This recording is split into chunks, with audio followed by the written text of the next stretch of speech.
Live ꯊꯥꯕ ꯍꯧꯖꯔꯦ ꯑꯩꯈꯣꯏꯒꯤ ꯏꯃꯥꯟꯅꯕꯁꯤꯡꯅ ꯑꯇꯣꯞꯄ ꯌꯨꯅꯤꯠꯇꯒꯤꯁꯨ ꯈꯔ ꯎꯠꯄꯤꯔꯨ ꯂꯥꯛꯑꯣꯅ ꯄꯥꯎ ꯍꯥꯏꯔꯛꯄꯗꯒꯤ ꯑꯩꯈꯣꯏ ꯍꯥꯏꯐꯦꯠ ꯀꯣꯏꯕ ꯑꯣꯏꯅ ꯆꯠꯀꯦꯅ ꯑꯩꯈꯣꯏ ꯒ꯭ꯔꯨꯞ ꯈꯔ ꯊꯣꯛꯂꯛꯏ ꯑꯩꯈꯣꯏ ꯄꯤ ꯑꯣ ꯄꯤ ꯗꯦꯠ 5-6 ꯁ꯭ꯋꯥꯏꯗ ꯀꯝꯄꯜꯁꯔꯤ ꯑꯣꯏꯔꯅꯤ ꯍꯥꯏꯕꯒꯤ ꯄꯥꯎ ꯑꯃꯁꯨ ꯂꯥꯛꯑꯦ ꯁꯤꯒꯤꯗꯃꯛꯇꯁꯨ ꯃꯌꯥꯝ ꯂꯣꯏ ꯍꯔꯥꯎꯅꯔꯦ ꯑꯗꯨꯕꯨ ꯋꯥꯒꯗꯕꯗꯤ ꯋꯥꯠꯂꯤ ꯄꯤ ꯑꯣ ꯄꯤ ꯄ꯭ꯔꯦꯛꯇꯤꯁ ꯇꯧꯕꯗ ꯌꯥꯝ ꯂꯥꯏꯛ ꯁꯤꯌꯥꯔ ꯇꯧꯁꯟꯕꯤꯔꯛꯑꯣ ꯄꯨꯂꯞ ꯌꯦꯡꯃꯤꯟꯅꯔꯁꯤ ꯁꯣꯝꯗ ꯑꯥꯏ ꯑꯥꯔ ꯕꯤꯅ ꯇ꯭ꯔꯦꯅꯤꯡ ꯇꯧꯔꯤꯕ ꯃꯑꯣꯡ ꯃꯇꯧꯁꯤꯡ ꯄꯨꯂꯞ ꯌꯦꯡꯃꯤꯟꯅꯔꯁꯤ ꯃꯌꯥꯝ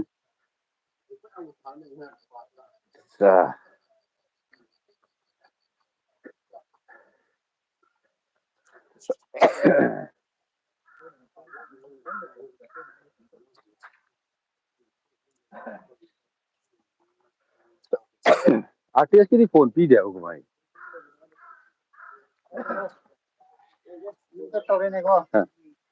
ꯀꯥꯏꯗꯅꯣ ꯅꯣꯏꯅ ꯕꯤ ꯇꯤ ꯁꯤꯔꯣꯝꯗ ꯂꯥꯛꯄ ꯑꯥꯔꯇꯤꯁꯔꯣ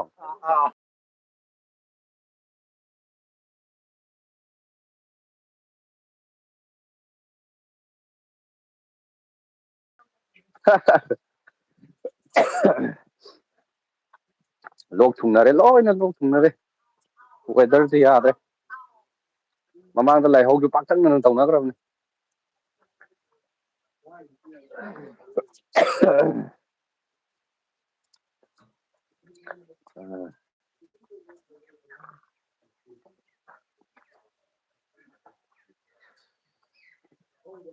ꯑꯩꯈꯣꯏ ꯀꯥꯡꯕꯨꯁꯦ ꯃꯅꯤꯡꯗꯩꯗ ꯅꯝ ꯂꯩꯔꯦ ꯃꯃꯥꯡꯗꯩ ꯀꯟꯅ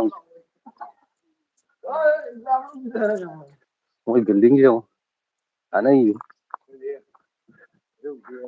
ꯐꯖꯗ꯭ꯔꯥ ꯁꯪꯒꯥꯗ꯭ꯔꯤ ꯁꯪꯒꯥꯗꯧ ꯉꯥꯏ ꯂꯩꯔꯕꯅꯤ ꯁꯤ ꯌꯦꯡꯉꯨ ꯕꯤꯜꯗꯤꯡꯁꯦ ꯐꯖꯕꯅꯦ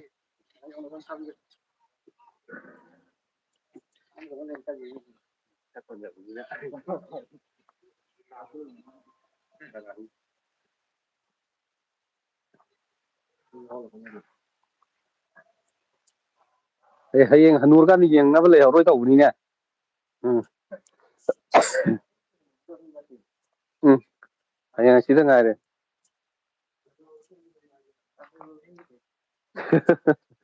ꯑꯁ ꯁꯤ ꯚ꯭ꯌꯨꯁꯤ ꯐꯖꯕ ꯋꯥꯅꯤ ꯂꯩꯆꯤꯟꯒ ꯅꯩꯊꯔꯒ ꯐꯖꯩꯍꯦ ꯚ꯭ꯌꯨꯁꯦ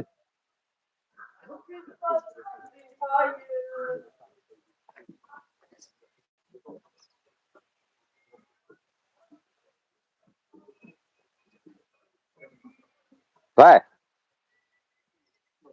ꯚꯥꯏ ꯅꯣꯏ ꯄꯤ ꯑꯣ ꯄꯤꯒꯤ ꯄꯥꯎ ꯀꯩ ꯂꯩꯒꯦ ꯑꯩꯈꯣꯏꯗꯤ ꯄꯥꯎ ꯆꯦ ꯂꯥꯛꯑꯦꯒ ꯈꯣꯠꯂꯦꯒ ꯈꯔꯗꯤ ꯍꯥꯏꯅꯤ ꯆꯨꯝꯕ꯭ꯔꯥ ꯈꯪꯗꯦꯅꯦ ꯗꯦꯠ 5-6 ꯑꯗꯨꯋꯥꯏꯗ ꯄꯥꯎ ꯍꯥꯏꯐꯦꯠ ꯍꯥꯏꯅꯤ ꯆꯨꯝꯕ꯭ꯔꯥ ꯆꯨꯝꯗꯕ꯭ꯔꯥ ꯈꯪꯗꯦ ꯅꯣꯏ ꯂꯥꯛꯇꯦꯕ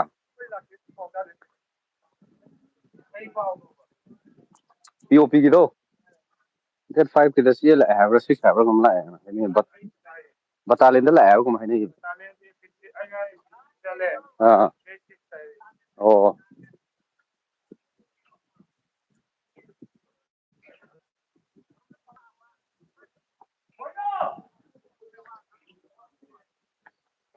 ꯚꯥꯏ ꯅꯣꯏ ꯁꯤꯗ ꯌꯦꯟꯁꯦ ꯑꯗꯨꯝ ꯄꯨꯜꯂ ꯊꯝꯃꯤ ꯀꯔꯝ ꯀꯥꯟ ꯆꯥꯗꯣꯏꯖꯥꯠꯅꯣ ꯑꯥ ꯀꯨꯏꯔꯦꯕ ꯑꯗꯨꯝ ꯄꯨꯜꯂ ꯊꯝꯃꯤꯁꯦ ꯑꯩ ꯐꯥꯎꯗꯣꯔꯛꯀꯦꯀꯣ ꯑꯣ ꯂꯥꯏꯚ ꯊꯥꯕꯅꯤꯗ ꯑꯩꯅ ꯉꯁꯥꯏ ꯑꯌꯨꯛꯇꯨ ꯊꯥꯏ ꯑꯥꯔꯇꯤꯁꯀꯤ ꯈꯔ ꯅꯝꯕꯤꯔꯛꯑꯣꯅ ꯍꯥꯏꯔꯛꯄ ꯌꯥꯎꯕꯀꯣ ꯑꯗꯨꯒꯤꯅꯤꯗ ꯐꯖꯔꯦ ꯁꯤ ꯑꯁꯦꯡꯕ ꯂꯣꯀꯦꯜ ꯌꯦꯟ ꯅꯠꯇ꯭ꯔꯣ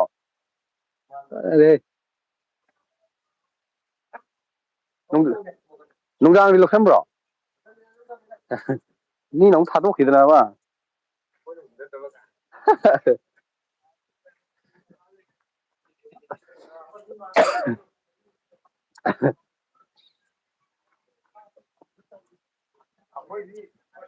ꯍꯥ ꯅꯣꯏ ꯉꯁꯤ ꯄꯤꯗ꯭ꯔꯣ ꯀꯩꯒꯤ ꯑꯩꯈꯣꯏꯗꯤ ꯄꯤ ꯑꯁ ꯅꯣꯏ ꯈꯔ ꯀꯥꯔꯟ ꯇꯥꯔꯨꯔꯕꯣ ꯁꯤ ꯊꯣꯛꯈ꯭ꯔꯒꯦ ꯁꯤ ꯊꯣꯛ ꯌꯥꯕ꯭ꯔꯣ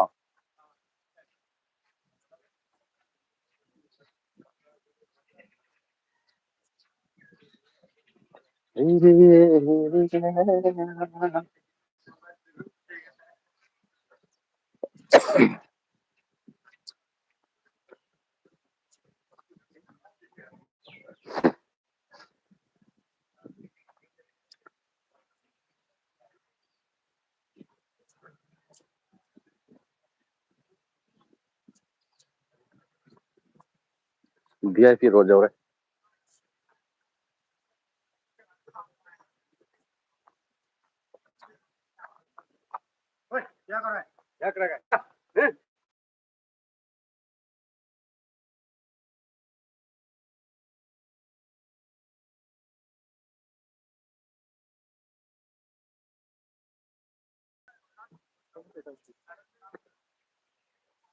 ꯃꯣꯏꯗꯤ ꯐꯣꯟ ꯄꯤꯗꯦ ꯍꯥꯏ ꯃꯣꯏꯗꯤ ꯐꯣꯟ ꯄꯤꯗꯦ ꯍꯥꯏ ꯐꯣꯟ ꯄꯥꯏꯍꯟꯗꯦ ꯐꯣꯟ ꯄꯤꯗꯦ ꯍꯥꯏ ꯃꯣꯏ ꯂꯝꯕꯤꯁꯦ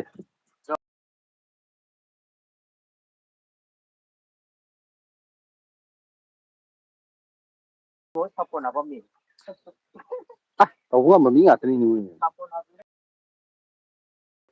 ꯁꯥꯊꯤꯕ ꯉꯥꯛꯇꯅꯤ ꯑꯁ ꯑꯩꯈꯣꯏ ꯅꯝꯕꯤꯅꯤꯡꯉꯦ ꯑꯗꯨꯗꯤ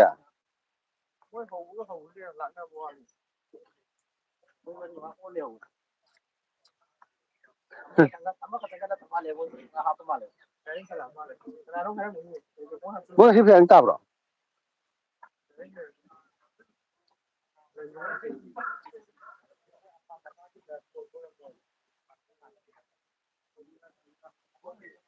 ꯍꯣꯏꯗꯣ ꯅꯣꯏ ꯉꯁꯤ ꯐꯣꯟ ꯄꯤꯗ꯭ꯔꯣ ꯅꯣꯏ ꯉꯁꯤ ꯐꯣꯟ ꯄꯤꯗ꯭ꯔꯣ ꯀꯩꯒꯤꯅꯣ ꯉꯁꯤ ꯄꯤ ꯀꯩꯅꯣ ꯍꯣꯂꯤꯗꯦ ꯂꯩꯕꯅꯦ ꯕꯤ ꯇꯤ ꯁꯤ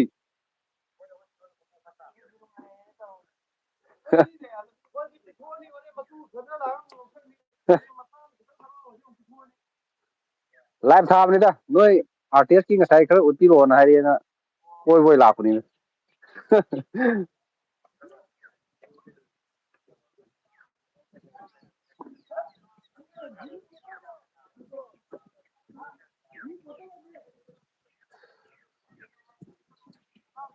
ꯃꯣꯏ ꯌꯨꯅꯤꯛꯀꯤꯗꯤ ꯐꯣꯟ ꯄꯤꯗꯦꯅ ꯍꯥꯏ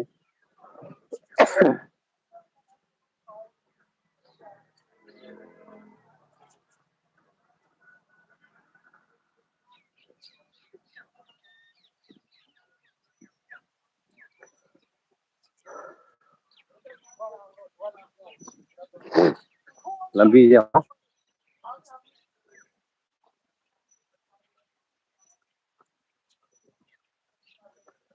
ꯊꯦꯡꯅꯔꯦ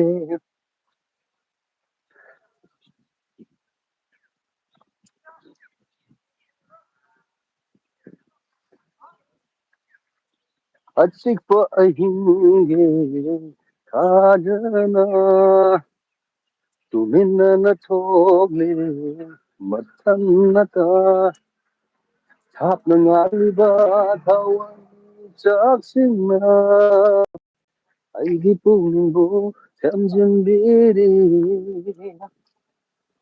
ꯑꯆꯤꯛꯄ ꯑꯍꯤꯡꯒꯤ ꯈꯥꯖꯅ ꯇꯨꯃꯤꯟꯅꯅ ꯊꯣꯛꯂꯦ ꯃꯊꯟꯅꯇ ꯊꯥꯞꯅ ꯉꯥꯜꯂꯤꯕ ꯊꯋꯥꯟꯃꯤꯆꯥꯛꯁꯤꯡꯅ ꯑꯩꯒꯤ ꯄꯨꯛꯅꯤꯡꯕꯨ ꯊꯦꯝꯖꯤꯟꯕꯤꯔꯤ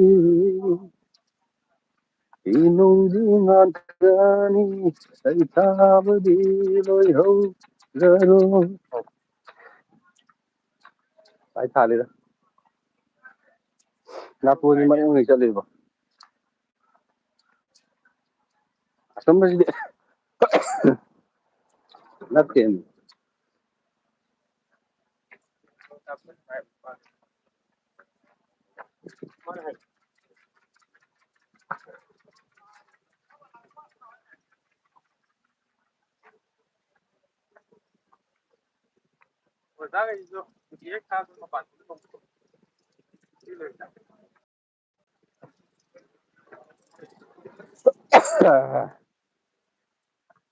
ꯂꯝꯕꯤꯗ ꯆꯠꯂꯤꯀꯣꯗ ꯃꯐꯝꯗ ꯌꯧꯔꯀꯥꯟꯗ ꯐꯖꯅ ꯑꯣꯜꯂꯛꯀꯦ ꯂꯝꯕꯤ ꯆꯠꯄꯅꯤꯅ ꯍꯥꯏꯐꯝ ꯈꯪꯗ꯭ꯔꯦ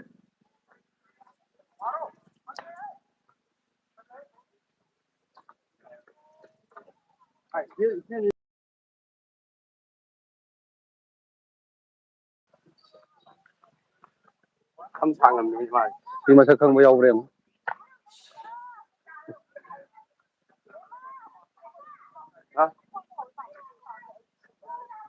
ꯇꯥꯗꯦꯗ ꯁꯤꯗꯤ ꯃꯁꯛ ꯈꯪꯕ ꯌꯥꯎꯔꯝꯃꯅꯤ ꯅꯥꯔꯦ ꯂꯣꯛ ꯊꯨꯡꯉꯦ ꯆꯦꯟꯗꯕ ꯀꯨꯏꯕꯒꯤ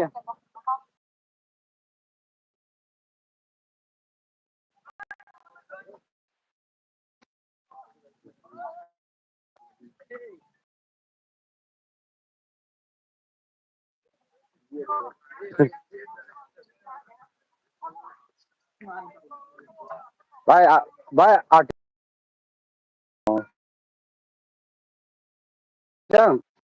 ꯑꯣ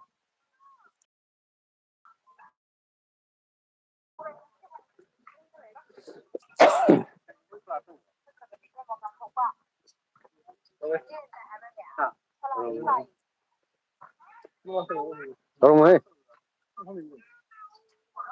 ꯄ꯭ꯔꯤꯗꯤꯛ ꯇꯧꯕꯩ ꯅꯠꯇ꯭ꯔꯅꯦ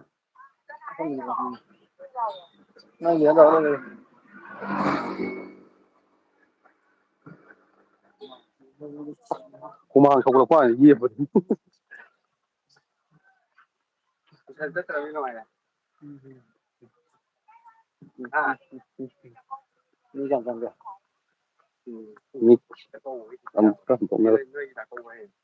ꯉꯁꯥꯏꯗꯤ 3K ꯍꯦꯟꯕꯅꯤ ꯉꯁꯥꯏ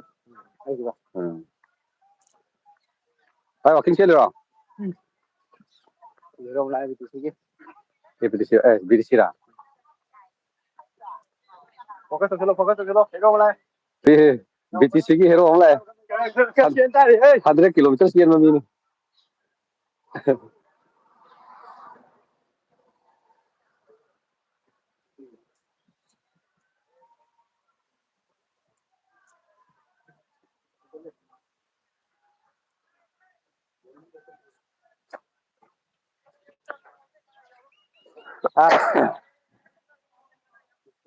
ꯃꯣꯏꯗꯤ ꯀ꯭ꯂꯥꯁ ꯇꯧ ꯃꯥꯜꯂꯦ ꯂꯥꯛꯑꯣ ꯅꯪ ꯂꯣꯛ ꯊꯨꯡ ꯐꯈ꯭ꯔꯕꯣ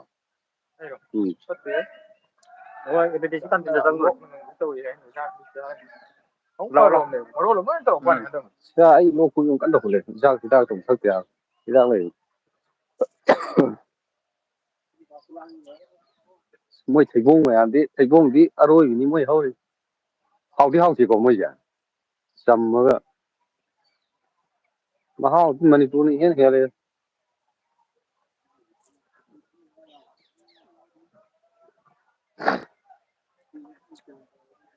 ꯃꯣꯏ ꯑꯦꯄ꯭ꯔꯤꯁꯤ ꯀ꯭ꯂꯥꯁ ꯇꯧꯔꯤ ꯀ꯭ꯂꯥꯁꯇ ꯃꯣꯏꯗꯤ ꯀꯔꯤ ꯑꯁꯤꯗ ꯐꯝ ꯂꯩꯉꯣ ꯀꯩꯒꯤꯅꯣ ꯈꯪꯗꯦ ꯔꯤꯚꯤꯖꯟ ꯇꯧꯔꯤꯖꯥꯠꯂꯣ ꯈꯪꯗꯦ ꯑꯩꯈꯣꯏ ꯂꯥꯛ ꯈꯨꯗꯤꯡꯒꯤ ꯑꯗꯨꯝ ꯐꯝ ꯂꯩꯔꯝꯃꯦ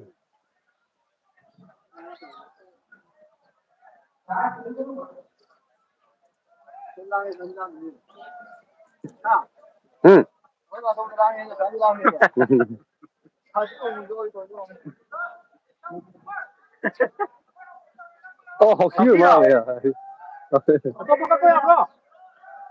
ꯑꯩꯈꯣꯏ ꯌꯥꯎ ꯌꯥꯕ꯭ꯔꯣ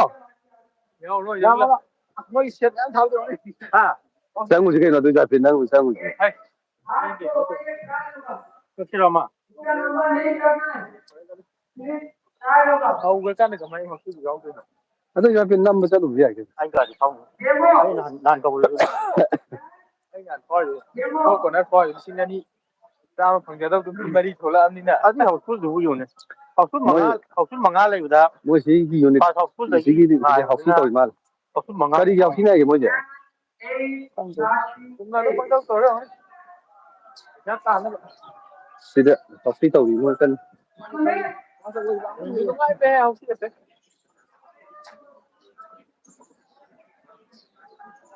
ꯑꯁꯤ ꯑꯣꯖꯥꯒꯤꯗ ꯍꯪꯉ ꯂꯧꯁꯤꯔꯣ ꯊꯥꯁꯤꯗ ꯍꯪꯉꯒ ꯚꯤꯗꯤꯑꯣ ꯃꯇꯦꯛ ꯑꯃꯇꯪ ꯂꯧ ꯌꯥꯕ꯭ꯔꯥ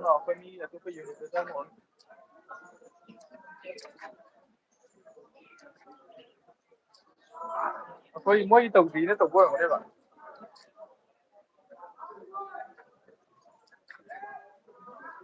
ꯃꯣꯏ ꯆꯠꯁꯤ ꯂꯩꯕꯗ ꯅꯨꯡꯉꯥꯏꯕ ꯍꯣꯏ ꯕꯖꯥꯔ ꯃꯆꯥ ꯑꯃ ꯇꯥꯏꯞ ꯂꯩꯇ꯭ꯔꯣ ꯃꯣꯏꯗꯤ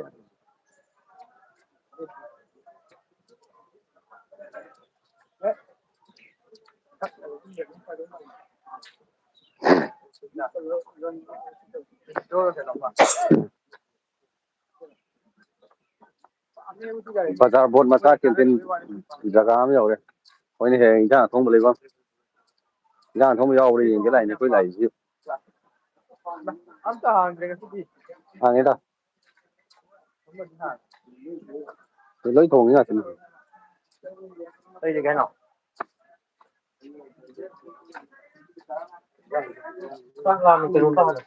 लीवर हाँ नहीं क्या क्या है खाने का सिर्फ क्या क्या है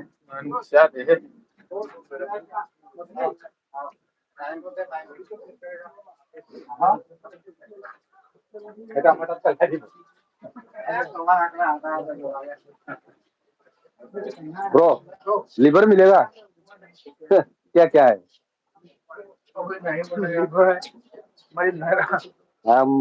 मनुष्य तो तेनोगी येन भी अभी हाँ ये क्या है मसल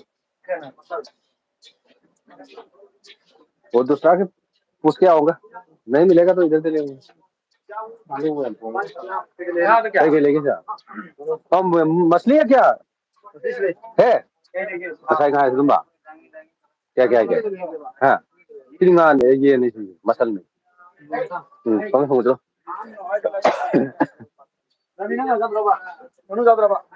मांगानु ज़्यादा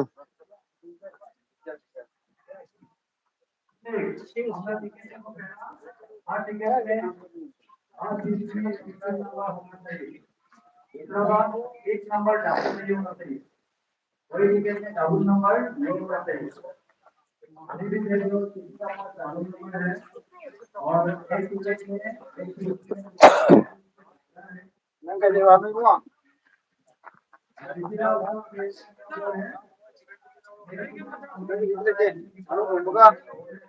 चिकन चिल्ली कितना लेगा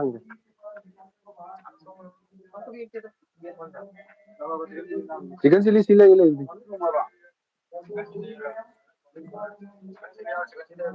चिकन चिल्ली आओ सिले आओ ये मान है ना तो बोल रहा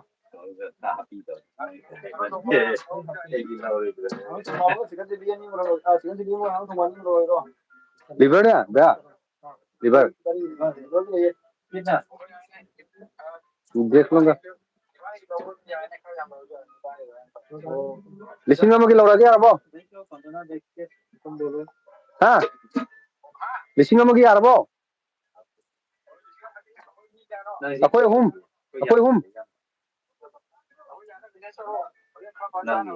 अदु लिसिंग में किधर दिन फंसा नहीं ना अच्छा चलो लिसिंग में ना सी बाडे ने देंगे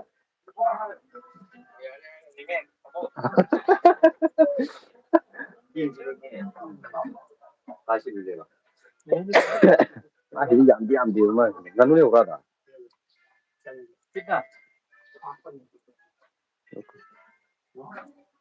लिवर नु हो जा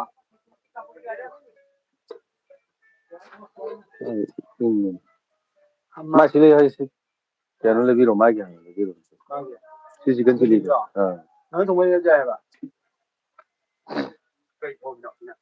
चिकन चिल्ली ले रहे लिवर ले रहे लिवर नहीं मसल ले रहे muscle muscle chicken chicken marine मनुष्य सामान क्या है सर फ्राइड राइस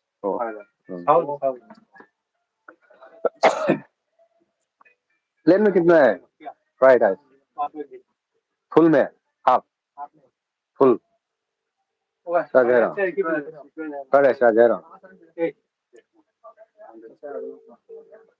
मनुष्य लोग है ना ꯀꯩꯗꯅ ꯀꯣ ꯊꯣꯡꯕ ꯑꯗꯨ ꯀꯩꯅꯣꯕ ꯌꯦꯟ ꯍꯥꯏꯒ ꯊꯣꯡꯕ ꯈꯔ ꯃꯤꯛꯁ ꯇꯧ ꯂꯧꯈ꯭ꯔꯁꯦ ꯉꯥꯅꯨꯒ ꯂꯧꯈ꯭ꯔꯁꯦ ꯑꯗꯨꯃꯥꯏꯅ ꯇꯧꯔꯁꯦ ꯃꯥꯏꯁꯦ ꯍꯥꯎꯅꯤ ꯁꯥꯗꯤ ꯁꯥꯅꯤ अजून एक पीस डालो ना आलू नहीं चाहिए एक और डालो ना बार बार लेके आप लेने आता है ना हम लोग एक प्लेट लो एक प्लेट फ्री देगा नहीं खन नहीं पाएगा माल खिला दुनिया में घूमने जाऊंगा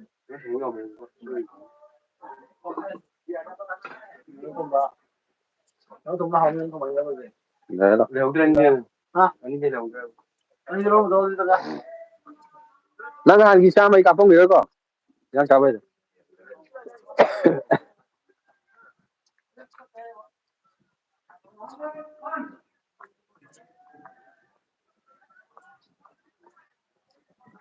nang kai lo ge ha nang ha asidadi yen thong ba ka ne kai ge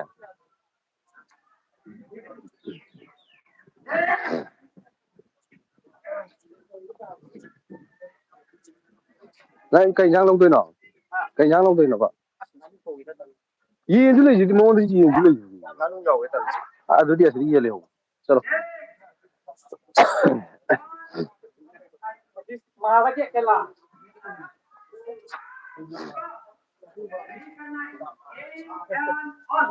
anh ta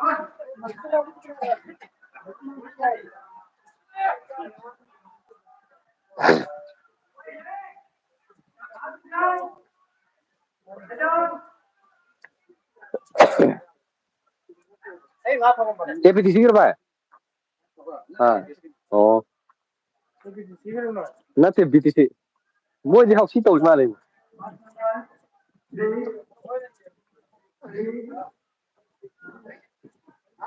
Rabina दुई लौरो यारे येन अदु मानु याउदबने कनो तो लौज लौरो रबी चिकन चिली दो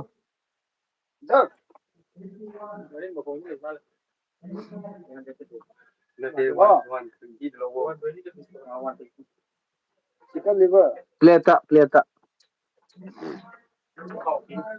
ऐसा हावनी माना चिकन चिली सेमा kan हावनी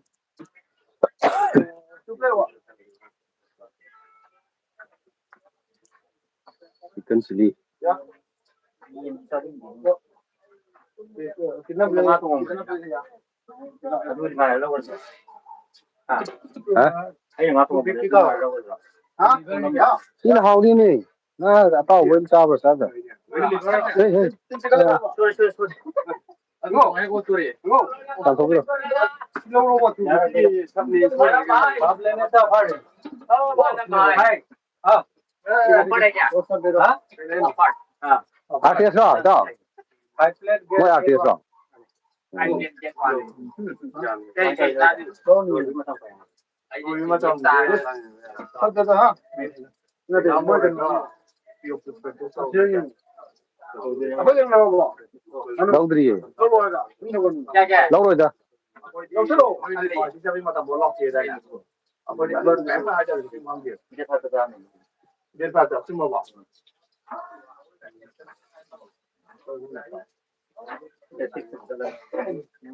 Seven. Kim lâu rồi. क्या Đây em chơi đâu? ना उसे खाबी जगह नो सीरी नहीं भाई क्या ये वाला ये उधर कौन इधर गिर गया सफाई करना पड़ेगा दो मसा दे रहा दो याद है वही देख रहा हूँ मैं यहाँ से लोग जहाँ नहीं लाने नहीं चाहिए ये आरटीएस को लो आरटीएस की नहीं आ रहा है इधर बताया आरटीएस की लो आई मतलब không giàu với tiền kia nào vậy cái lọc của cái gì có thì chắc cái lọc thì đâu nên có gì không là đi chăm nó rồi cái gì là không có lâu gì đó nganu lo जाए nganu nga ka lo जाए đang có lúc nang sit kai nai ke ba alo alo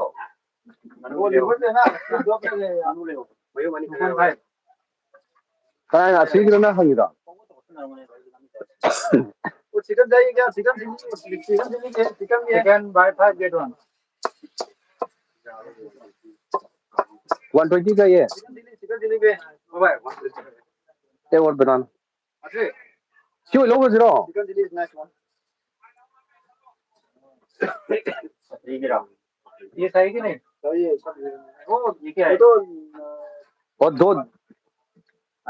दो plate बना दीजिए. Siêu lâu. Thế ra đâu photo. Ha. नत्रगा अइना मुका no लो phone बेलो रो फिर जा दो phone तो अब भी आ गया लो हम क्या चाहिए बोलो? चिकन खाओ। लिवर तो सिर्फ 2 है, 2 प्लेट है। तो तुम्हारा कितना? फिर चल जो तो बिरयानी तो वो तुम्हारा कितना? ओ एक एक अभी बनाना है तुम मरी खाओ रहे। तुम्हारा है? नो नो पहला एक बना दो हम लोग पूछना है आदमी को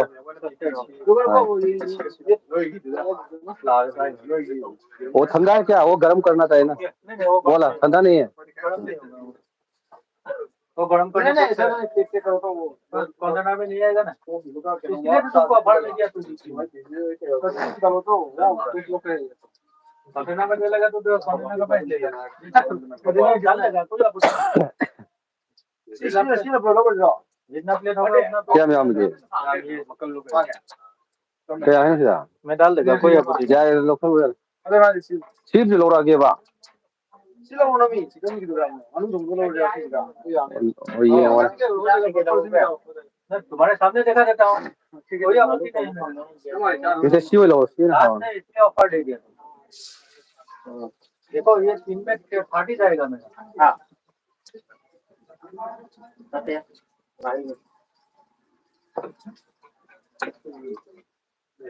너무 오르긴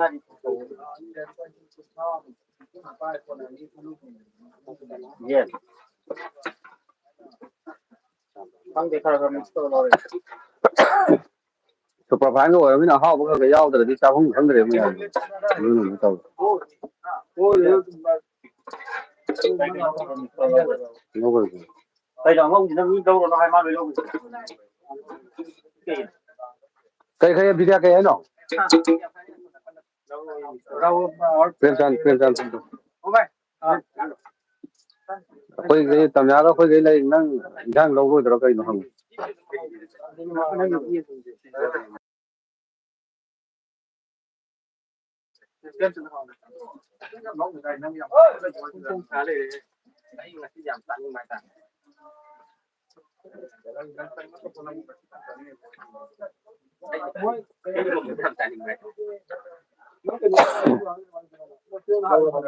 그래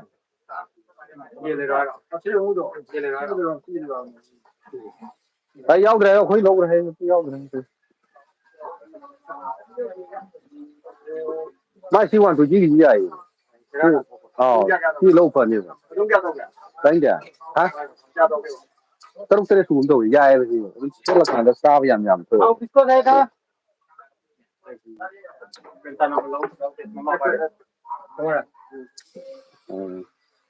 thế mà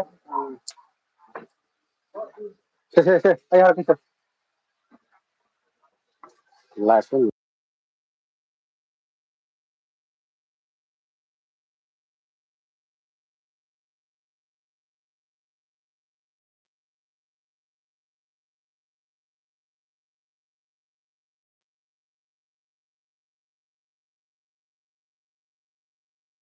Hindi ko pensahan tao ulit.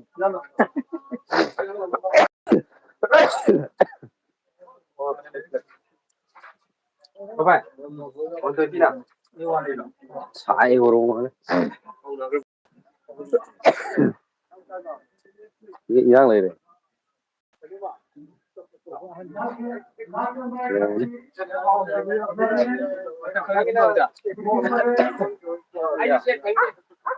cái hay nó mà xiếng bài rồi lấy được khối lưới lấy mà lấy được không À.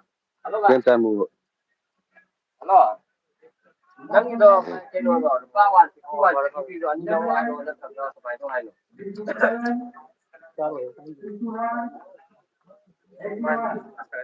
ꯑꯗꯨ ꯀꯩꯅꯣꯗꯣ ꯅꯠꯇꯦ ꯑꯗꯨꯗꯤ 80ꯗꯣ ꯑꯅꯤ ꯂꯧꯔꯛꯑꯒꯦ. ꯚꯥꯏ ꯑꯥꯔꯇꯤꯑꯦꯁꯀꯤꯔꯣ?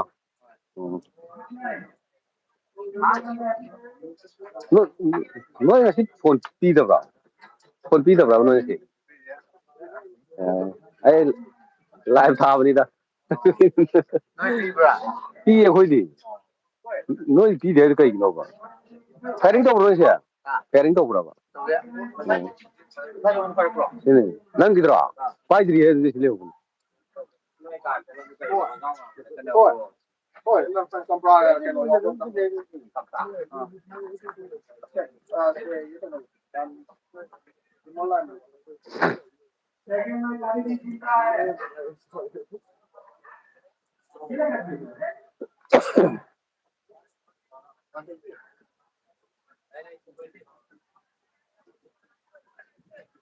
ꯂꯥꯎ ꯂꯥꯎ ꯂꯥꯎ.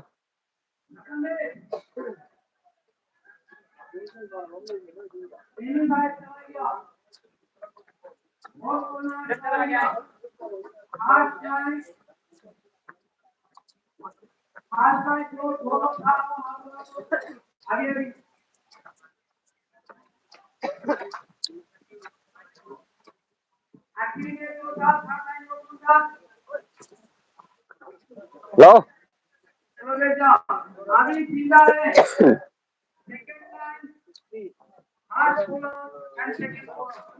ꯍꯜꯂꯣ. ꯍꯜꯂꯣ. ꯂꯩꯕ꯭ꯔꯣ?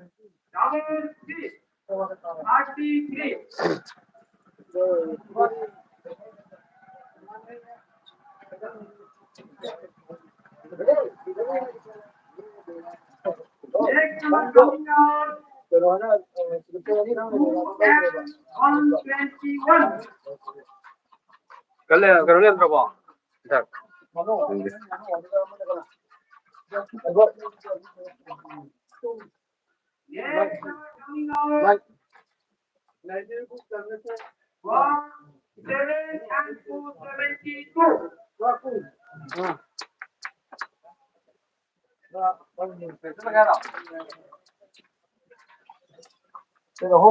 ꯀꯩꯅꯣ ꯔꯕꯤ ꯍꯣꯏꯔꯣ?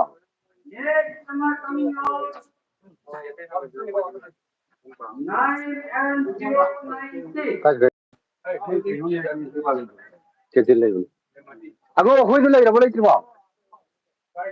ꯑꯅꯤꯗꯣ ꯂꯩꯔꯕꯣ ꯂꯩꯇ꯭ꯔꯤꯕꯣ? ꯑꯣ. ꯑꯁꯤꯇꯨ. ꯍꯣꯏ. ꯇꯥꯕ꯭ꯔꯣ? ꯇꯥꯕ꯭ꯔꯣꯒ? ꯑꯁꯤꯒꯤ ꯀꯦꯟꯇꯤꯟꯗ ꯂꯩꯒꯦ ꯂꯥꯛꯑꯣ. ꯁꯤꯒꯤ ꯄꯤꯔꯝꯃꯕꯣ ꯄꯤꯔꯝꯗ꯭ꯔꯤꯕꯣ? ꯎꯏ. ꯍꯥ?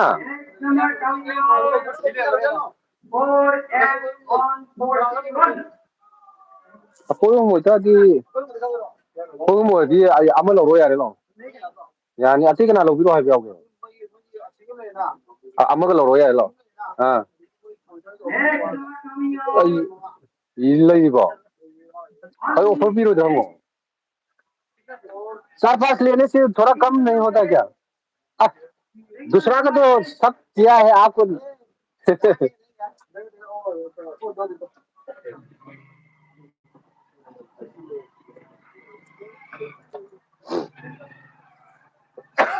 लोग तुम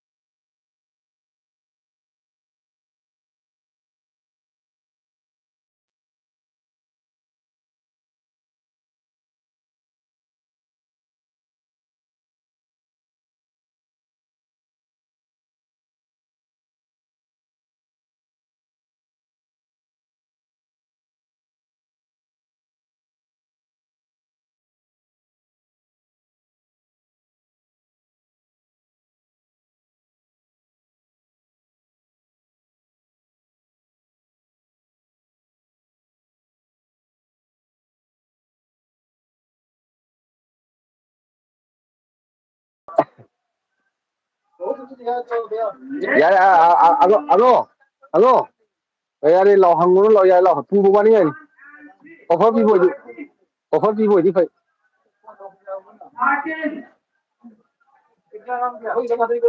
Ừ. Nhưng mà mấy anh là chỉ lên rồi lòng.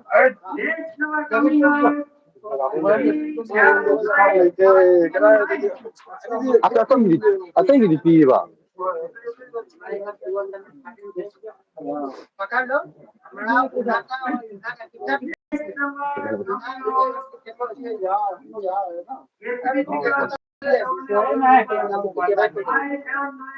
वो दूसरा दुकान है ना तो मैं पाहुरी मुख के बाय खोले पर राती पुए खोले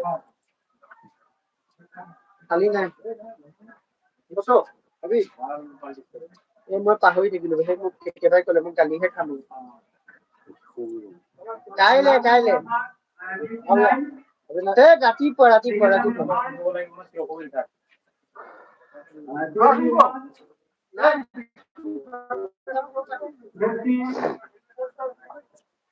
नहीं जान थी बोलो लाले रिस्पांस लाइन आ गया बस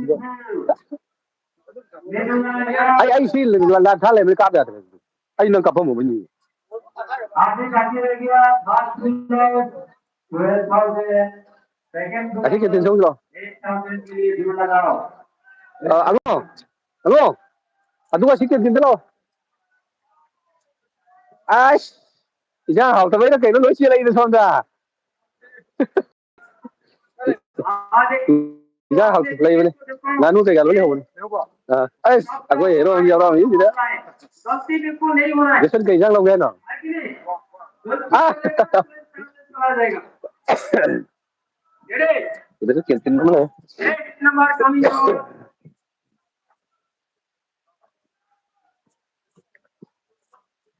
Nine and 898. Coffee cỡ lầu đi thì đó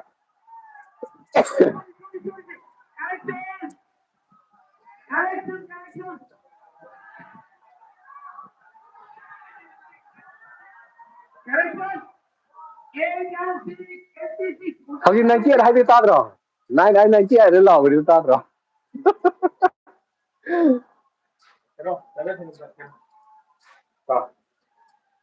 chắc chắn là tôi hiểu Cái quả đấy phân quả vô đi bố वो सारी देने जाओ यार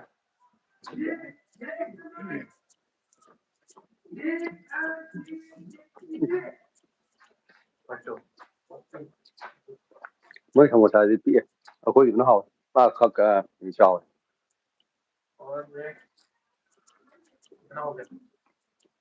20, 65, not 65. 45, 42, 262, 282, 22.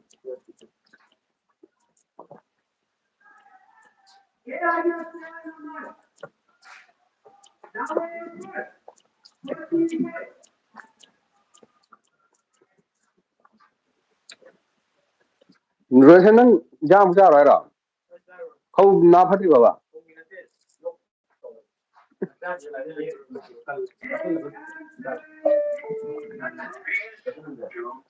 đồ thì nó thủng này đấy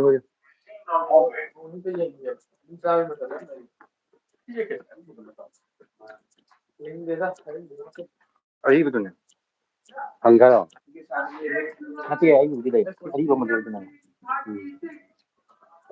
anggur Kote nan beru aja mau. Hong ini. yang sampai Ari jadi. no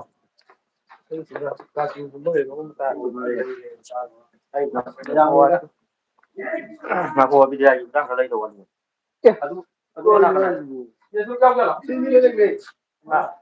chalo lâu rồi chalo năng cái đấu này được nói gì suru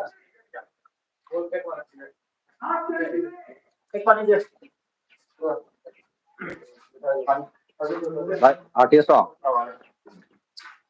nói thì phone pi đi anh nhỉ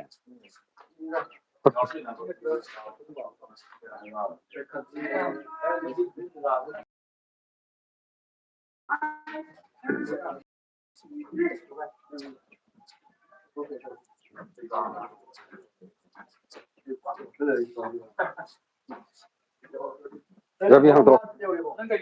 Rabi. Rabi. Hang tro. Xin thằng.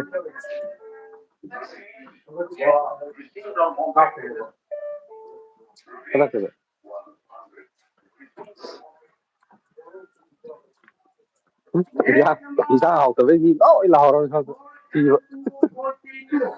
mỗi gì đấy khối số số này là lấy đâu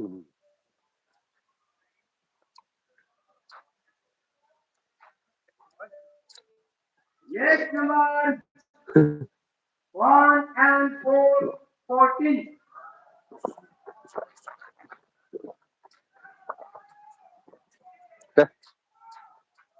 Mày thằng này mày chắc là cái tầm gì ra như mình. Yes, number 12 and 8, 48. Này kia lâu rồi. tôi mình này chơi wow làm sao lấy sorry correction cái này ta rồi học sinh đó này kia giờ không phải đâu chứ lò tụi mình Yes, number 6 and 262.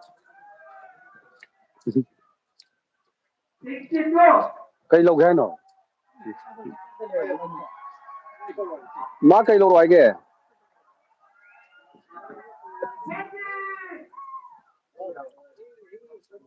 Cây lúc cái nào? cây trắng lâu rồi kìa mà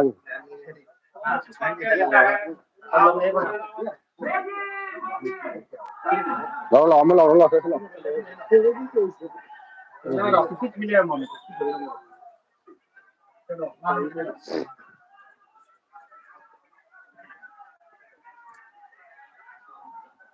thế sao dầu có đừng chắc chắc gì Thôi mình ra bây giờ mới cái gì nó phải là nó không có cái gì.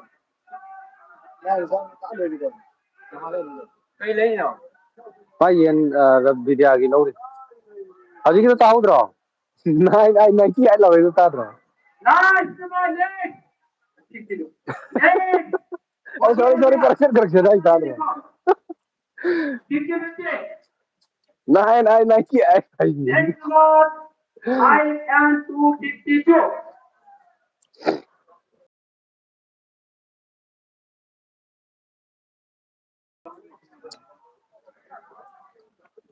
Rabi à Next one, lâu đâu lâu 4 and 5, 45. cái này à 45.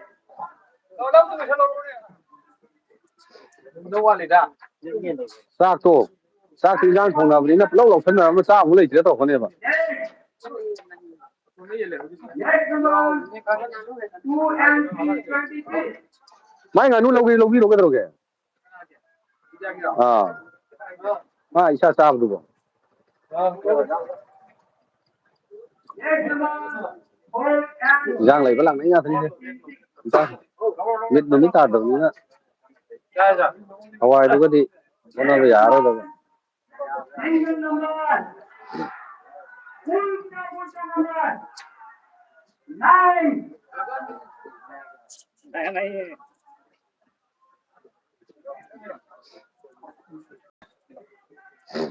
gót lagi ya. Next number. Này gót lagi ya.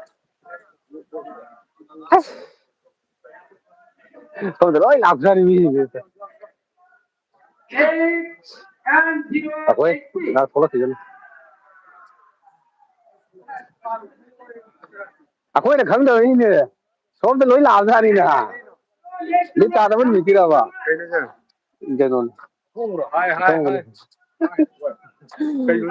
ra thông này ra thông lấy mình rồi là nu cái hậu đi 3 and 12. là nu cái gió đi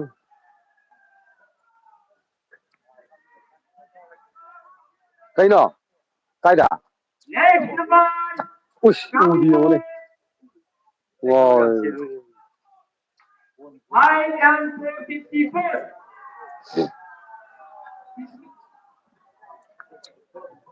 lui đi rồi lâu ơi rồi đấy xem lâu ꯃꯥꯗꯤ ꯌꯥꯎꯗ꯭ꯔꯤꯌꯦ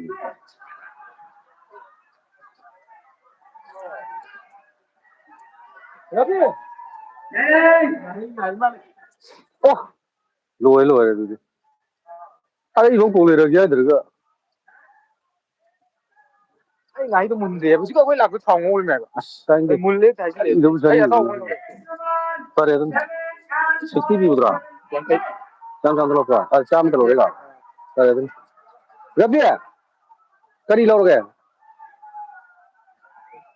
ꯂꯥꯎ ꯑꯩ ꯌꯦꯟꯗꯣ ꯀꯩꯗ ꯆꯥꯅꯤꯡꯗꯕ ꯊꯥꯎ ꯑꯗꯨ ꯌꯥꯝ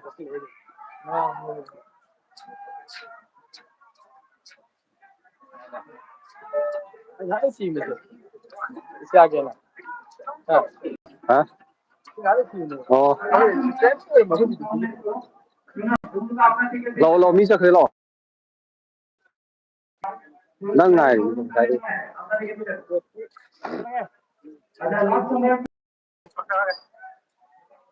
ꯃꯣꯏ ꯒꯥꯔꯤꯁꯦ ꯇꯣꯝ ꯀꯧꯏ ꯇꯣꯝ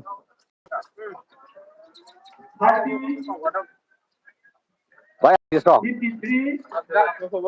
ꯑꯥꯔꯇꯦꯁꯀꯤꯔꯕ ꯑꯦꯕꯤꯗꯤꯁꯦ ꯍꯧꯖꯤꯛ ꯌꯥꯎꯗ꯭ꯔꯣ Single number 21, 44, 64, ꯍꯧꯖꯤꯛ ꯐꯥꯎꯗ꯭ꯔꯣ ꯐꯥꯎꯗꯦ ꯍꯧꯖꯤꯛ ꯐꯥꯎꯗꯦ 25, ꯍꯧꯖꯤꯛ ꯐꯥꯎꯗ꯭ꯔꯕ ꯃꯣꯏ ꯁꯤꯗ ꯍꯧꯖꯤꯛ ꯂꯥꯎꯔꯤꯗꯨ 55, ꯁꯤ ꯃꯅꯨꯡꯁꯤꯗ ꯁꯤ ꯂꯥꯎꯔꯤ 69, ꯃꯣꯏ ꯗ꯭ꯔꯤꯜ ꯁꯦꯠꯇ 88. Next number 98 hari. Sorry correction. Komponnya pentolannya. Kayak Kayaknya nah haga. Naga mistake itu udah mana. Alle. Kamu tahu dong. Ada jalan ke sana mereka kan. Kuong mo din mo sumay to sa mapare do. Oh, matam na maango. आज जो photo आए Wah, kaya ba dazu yan sam tay. Aru na yo. Lambi ke fada ne tu. Fada ro, lambi ke. View je mo. VIP road ne se. Mo si unit campus manung da ne. Academy manung. Moi local में तो पाक तो जाते Ama lai re, ayengi. Direct local. देखा आप लोग होगी ना Le hori ni law da. कौन कर रही है खाना वाला Oh, asami thang lo lo. ऐसा नहीं कैसे तो पूरा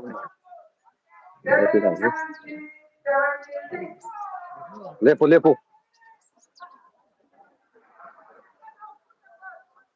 कैसे तो पूरा पूरा ही तो मैं नहीं का किसी क्या किसी हमारे में लबानी पाव फोन में बोले नहीं तो रिश्ता के बा अभी अपने भाई तो है जो ओ ठीक है हम बोले हजू तो तो lại ông ngoại mình thấy đó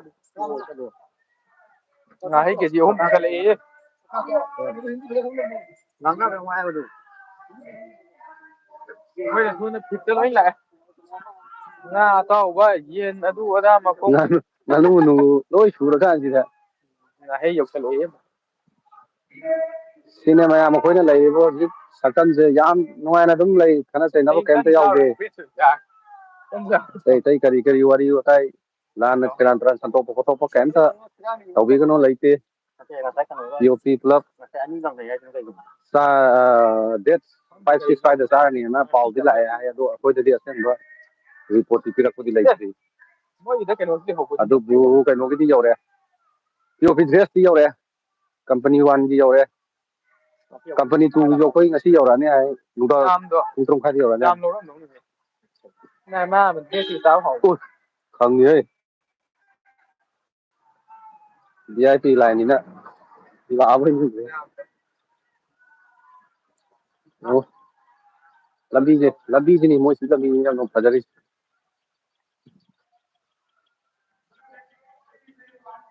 ꯀꯩꯒꯨꯝꯕ ꯌꯥꯎꯕ ꯂꯣꯏ ꯂꯥꯛꯑꯣ ꯂꯩ ꯁꯤ ꯂꯩꯅꯔꯦ ꯃꯌꯥꯝꯁꯦ ꯑꯃꯨꯛ ꯌꯥꯗꯣꯏꯅꯤꯁꯦ ꯏꯟꯖꯥꯡ ꯉꯥꯛꯇꯅꯤ ꯃꯃꯥꯡꯗꯁꯨ ꯑꯅꯤ ꯆꯠꯂꯤ ꯍꯋꯥꯏꯅꯦꯅ ꯀꯩꯅꯣ ꯀꯥꯡꯇꯛꯇ ꯑꯣꯏꯁꯨ ꯈꯔꯗꯁꯨ ꯊꯣꯡꯉꯗꯤ ꯐꯗꯕ ꯃꯨꯛꯁꯣꯔꯤꯗꯨꯒ ꯇꯧ ꯂꯩꯌꯦꯕ ꯆꯥꯕ ꯐꯠꯇꯦ ꯆꯥꯅꯤꯡꯗꯦ ꯑꯩ ꯁꯨꯡꯆꯥ ꯆꯥꯅꯤꯡꯗꯦꯕ ꯆꯥꯕꯅꯦ ꯑꯩꯈꯣꯏꯗꯤ ꯐꯠꯇꯦ ꯑꯗꯣ ꯀꯟꯅ ꯆꯦꯟ ꯆꯣꯡꯉꯅꯤ ꯀꯩꯁꯨ ꯀꯥꯏꯗꯦ ꯍꯧꯖꯤꯛꯇꯤ ꯂꯣꯏꯔꯕꯅꯤꯅꯅꯦ ꯐꯔꯔꯣꯏꯕ ꯆꯥꯁꯤꯟꯕꯗꯣ ꯅꯨꯡꯗꯥꯡꯗꯁꯨ ꯆꯥꯕꯩ ꯇꯨꯝꯕ ꯀꯨꯏꯅ ꯆꯪꯕ ꯄꯣꯠꯅꯦꯕ ꯃꯣꯏꯁꯦ ꯃꯤꯅ ꯌꯥꯔꯣꯏꯕ ꯀꯩꯝꯇ ꯑꯩꯈꯣꯏ ꯆꯦꯟ ꯆꯣꯡꯗ꯭ꯔꯦꯗꯅ ꯑꯗꯨꯅꯦ ꯅꯨꯡꯇꯤꯐꯥꯎ ꯇꯧꯗ꯭ꯔꯦ ꯁꯤ ꯕꯦꯔꯥ ꯅꯠꯇ꯭ꯔꯣ ꯍꯛꯆꯥꯡ ꯂꯣꯏ ꯆꯥꯎꯈꯠꯂꯛꯀꯗꯣꯏꯅꯦ ꯑꯗꯨꯅꯦ ꯑꯩꯈꯣꯏ ꯍꯧꯖꯤꯛ ꯍꯦꯛ ꯌꯧꯕꯒ ꯀꯩꯅꯣ ꯆꯥꯊꯣꯛꯑꯅꯤ ꯆꯥꯛ ꯆꯥꯊꯣꯛꯑꯅꯤ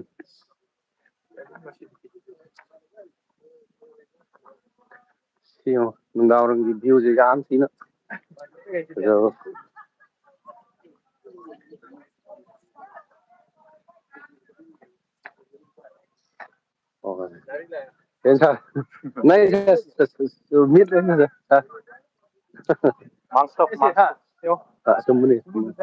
ꯆꯨꯝꯕꯅꯤ ꯂꯩꯍꯧꯔꯦ ꯍꯥꯏꯔꯒ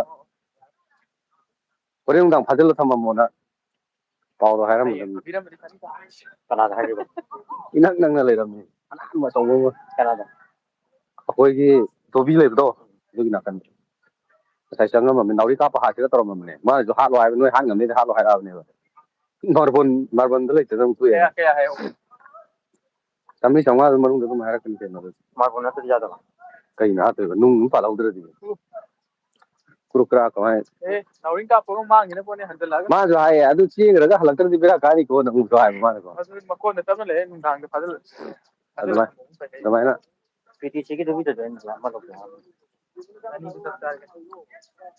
ꯍꯌꯦꯡ ꯉꯥꯏꯔꯦ ꯅꯪ ꯂꯧꯕ ꯂꯥꯛꯇꯦ ꯂꯥꯛꯑꯣ ꯃꯤꯅ ꯂꯣꯏ ꯂꯧꯈ꯭ꯔꯦ ꯅꯍꯥꯟ ꯖꯣꯏꯒꯔ ꯗꯨꯀꯥꯟꯗꯔ ꯂꯧꯔꯤꯗꯨꯗꯤ ꯃꯉꯣꯟꯗ ꯑꯣꯏꯔ ꯃꯥꯜꯂꯦ ꯅꯝꯗꯅ ꯂꯧꯏ ꯄꯤꯔꯣꯏ ꯍꯥꯏꯁꯨ ꯌꯥꯗꯦ ꯃꯣꯏ ꯁꯤ ꯕ꯭ꯔꯦꯗꯁꯦ ꯍꯥꯎꯕ ꯑꯃ ꯂꯩ ꯀꯩꯅꯣ ꯌꯥꯎꯕꯗ꯭ꯔꯣ ꯀ꯭ꯔꯤꯝ ꯌꯥꯎꯕꯗ꯭ꯔꯣ ꯑꯉꯥꯡꯕ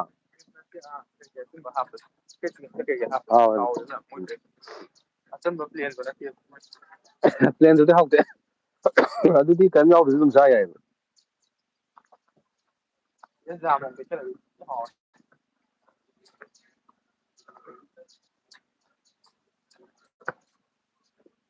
ꯃꯣꯏꯗꯤ ꯅꯥꯄꯤ ꯈꯪꯅꯕꯒ ꯃꯤ ꯈꯥꯏꯗꯣꯛꯑ ꯇꯧꯅ ꯃꯥꯜꯂꯦ ꯑꯩꯈꯣꯏꯗꯤ ꯑꯗꯨꯒꯤ ꯍꯥꯏꯔꯨꯔꯗꯤ ꯂꯣꯏ ꯑꯣꯞ ꯇꯧꯔꯕꯅꯤꯅꯦ ꯍꯥ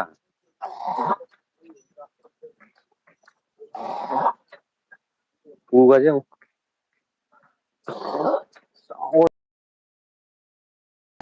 ꯎ ꯍꯧꯔꯤ ꯈꯨꯍꯧꯁꯤꯒ ꯁꯥꯔꯤ ꯈꯨꯠꯁꯥꯁꯤꯒ ꯆꯥꯟꯅꯗꯕ ꯋꯥꯅꯤ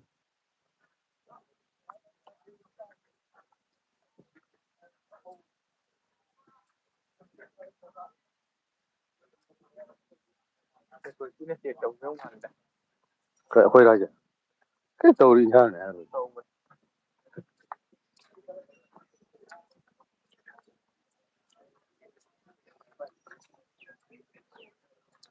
ꯃꯣꯏꯁꯦ ꯄꯩꯁꯥꯗꯤ ꯐꯖꯅ ꯊꯥꯗꯔꯛꯖꯥꯠꯅꯤ ꯍꯥꯏꯗꯤ ꯄꯨꯔꯥ ꯑꯣꯜ ꯏꯟꯗꯤꯌꯥꯒꯤ ꯑꯣꯏꯅ ꯂꯥꯛꯑꯝꯒꯅꯤꯁꯦ ꯀꯩꯅꯣ ꯇꯧꯗꯕ ꯖꯒꯥ ꯀꯩꯗꯤ ꯅꯣꯔꯠ ꯏꯁꯀꯤ ꯑꯣꯏꯅꯗꯤ ꯄꯨꯔꯥ ꯑꯣꯜ ꯏꯟꯗꯤꯌꯥꯒꯤ ꯑꯣꯏꯅꯗꯤ ꯒꯋꯥꯒꯤꯐꯥꯎ ꯂꯥꯛꯏ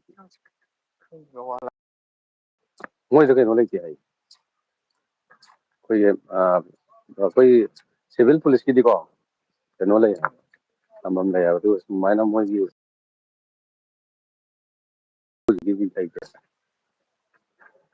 ꯃꯣꯏꯁꯨ ꯑꯥꯏ ꯑꯥꯔ ꯕꯤꯅꯦ ꯍꯥꯏ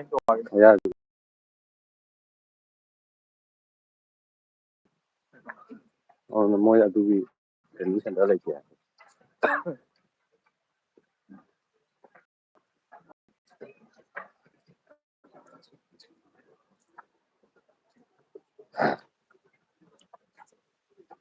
ꯂꯥꯏꯐꯁꯨ ꯌꯦꯡꯕꯤꯌꯨ ꯃꯌꯥꯝ ꯁꯕꯁꯀ꯭ꯔꯥꯏꯞꯁꯨ ꯇꯧꯁꯟꯕꯤꯕ ꯀꯥꯎꯕꯤꯒꯅꯨ ꯂꯥꯏꯛ ꯇꯧꯕꯤꯔꯛꯎ ꯁꯤꯌꯥꯔꯁꯨ ꯇꯧꯁꯟꯕꯤꯔꯛꯎ ꯃꯔꯨ ꯑꯣꯏꯕ ꯗꯔꯀꯥꯔ ꯑꯣꯏꯕ ꯄꯣꯠ ꯑꯅꯧ ꯑꯅꯧꯕ ꯑꯞꯗꯦꯠ ꯇꯧꯖꯔꯛꯀꯦ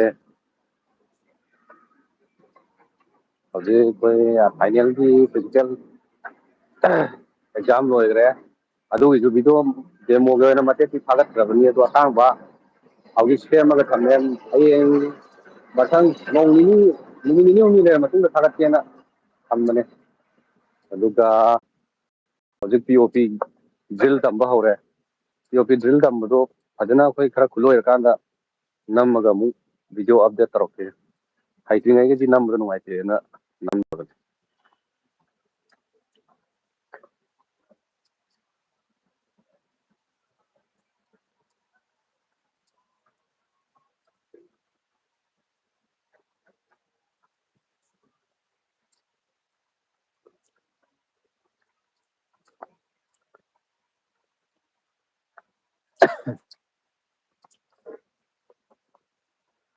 ꯈꯨꯗꯥꯡ ꯁꯣꯛꯏꯍꯦ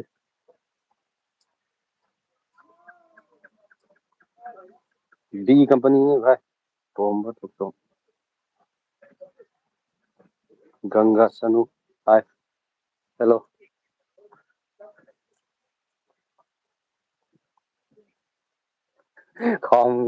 ꯑꯃꯨꯕ ꯀꯔꯤꯅꯣ ꯁꯤ ꯃꯤꯑꯣꯏ ꯍꯥꯔꯨꯔꯦ ꯃꯣꯏꯁꯤ ꯗ꯭ꯔꯦꯁꯅꯦ ꯑꯩꯅ ꯍꯥꯏꯅꯤꯡꯉꯤꯁꯦ ꯃꯣꯏ ꯑꯍꯟ ꯑꯣꯏꯕꯩꯅꯤ ꯅꯠꯇꯦ ꯃꯥꯒꯤ ꯀꯩꯅꯣꯒꯤꯗꯣ ꯇꯣꯉꯥꯟꯕ ꯆꯠꯄꯒꯤꯗꯣ ꯕꯤꯜꯗꯤꯡ ꯚ꯭ꯌꯨ ꯑꯝꯇꯪ ꯎꯠꯂꯛꯀꯦ ꯌꯦꯡꯉꯣ ꯃꯣꯏꯁꯤ ꯋꯥꯏꯠ ꯍꯥꯎꯁ ꯁꯤꯒꯤ ꯚ꯭ꯌꯨꯁꯤ ꯐꯖꯔꯤ ꯁꯤ ꯚꯤꯗꯤꯑꯣ ꯅꯝꯕ ꯈꯣꯠꯄꯁꯤ ꯀꯩꯝꯇ ꯌꯥꯗꯦ ꯀꯝꯄꯅꯤꯅ ꯄꯥꯏꯌꯦꯕ ꯍꯧꯖꯤꯛ ꯁꯤ ꯀꯟꯁꯇ꯭ꯔꯛꯁꯟꯁꯦ ꯑꯗꯨꯅ ꯚꯤꯗꯤꯑꯣ ꯐꯖꯅ ꯅꯝꯕ ꯈꯣꯠꯄ ꯑꯝꯇ ꯌꯥꯗꯦ ꯐꯖꯕꯅꯤ ꯆꯥꯎꯈ꯭ꯔꯖꯥꯠꯅꯤ ꯀꯥꯏ ꯀꯌꯥꯃꯨꯛ ꯁꯨꯔꯝꯅꯤ ꯁꯤꯁꯦ ꯉꯥꯎꯕꯅꯤ ꯍꯥ ꯀꯔꯤ ꯑꯁ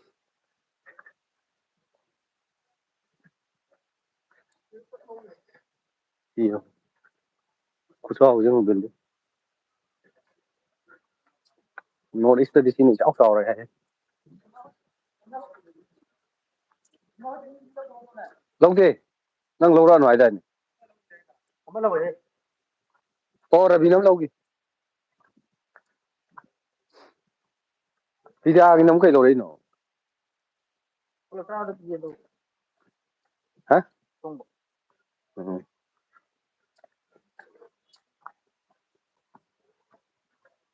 ꯍꯧꯖꯤꯛ ꯑꯩꯈꯣꯏ ꯍꯦꯛ ꯌꯧꯕꯒ ꯆꯥꯛ ꯆꯥꯊꯣꯛꯑꯅꯤ ꯀꯥꯟꯅꯄꯣꯠꯇꯦ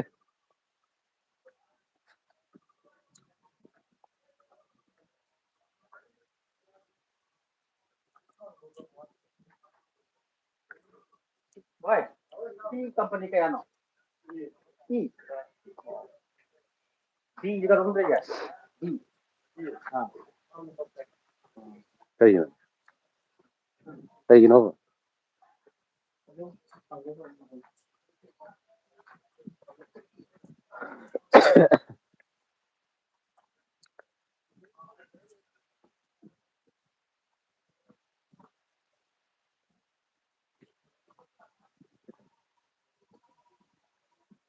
ꯚꯤꯗꯤꯑꯣ ꯁꯦꯝꯕꯁꯦ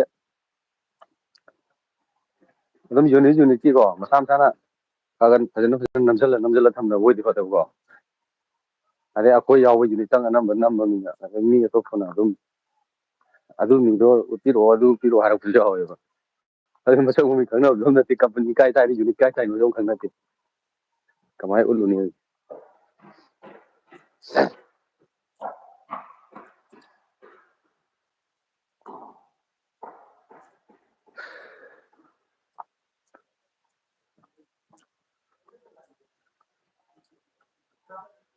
ꯃꯣꯏꯁꯤꯗꯤ ꯑꯗꯨꯝ ꯋꯥꯏꯠ ꯁꯪꯉ ꯑꯗꯨꯝ ꯇꯣꯛꯇꯣꯏ ꯑꯣꯏꯔꯝꯒꯅꯤ ꯁꯤꯁꯦꯀꯣ ꯀꯂꯔꯤꯡ ꯇꯧꯔꯔꯣꯏꯕ ꯋꯥꯏꯠ ꯍꯥꯎꯁ ꯑꯣꯏꯗꯣꯏꯅꯤꯅ ꯎꯝ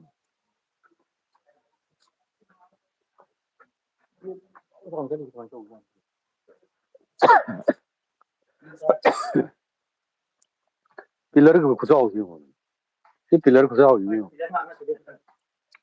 ꯄ꯭ꯂꯁꯇꯔ ꯆꯟꯕꯩꯁꯨ ꯌꯥꯎꯕꯅꯤ ꯑꯗꯨꯏꯁꯨ ꯄꯤꯂꯔꯁꯨ ꯆꯥꯎꯕꯅꯦꯕ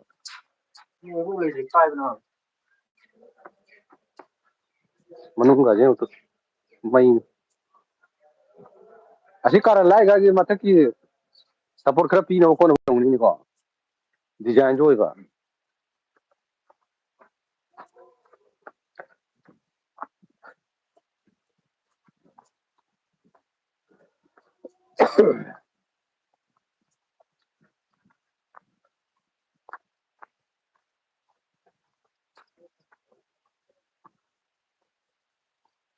ꯁꯤꯅ ꯌꯨꯅꯤꯠ ꯑꯅꯤ ꯐꯥꯎꯅꯕ ꯌꯥꯕ ꯖꯒꯥꯒꯤ ꯂꯝꯕꯤ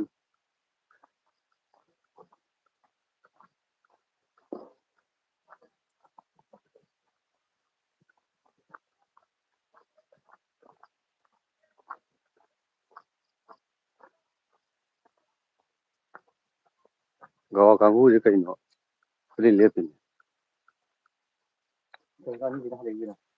ꯒꯋꯥ ꯅꯠꯇꯦ ꯑꯩꯈꯣꯏ ꯀꯥꯡꯕꯨ ꯅꯣꯡꯃꯩ ꯁꯦꯡꯕ ꯀꯥꯡꯕꯨꯗꯣ ꯃꯥꯜꯂꯦ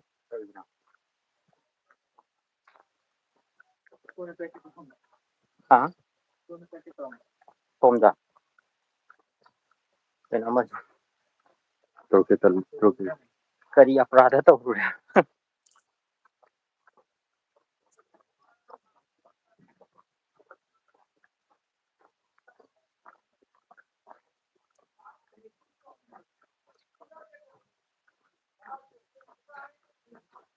ꯅꯣꯡꯃꯩ ꯁꯤꯕꯗ ꯀꯔꯟ ꯇꯨꯔꯟ ꯇꯧꯕ ꯌꯥꯎꯔꯕꯖꯥꯠꯂ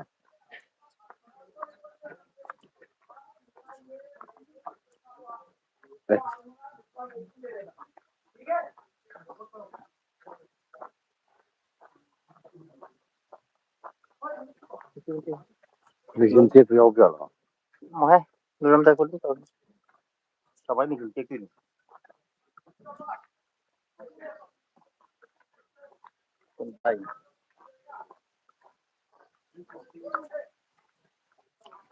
ꯐꯅꯗꯤ ꯁꯥꯡꯉꯤꯍꯦ ꯑꯩꯈꯣꯏ ꯆꯠꯂꯤꯁꯦ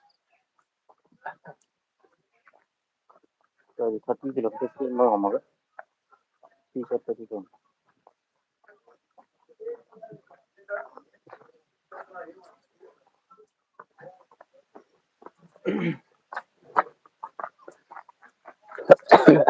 ꯌꯧꯈ꯭ꯔꯦ ꯑꯩꯈꯣꯏꯒꯤ ꯒ꯭ꯔꯥꯎꯟ ꯌꯧꯈ꯭ꯔꯦ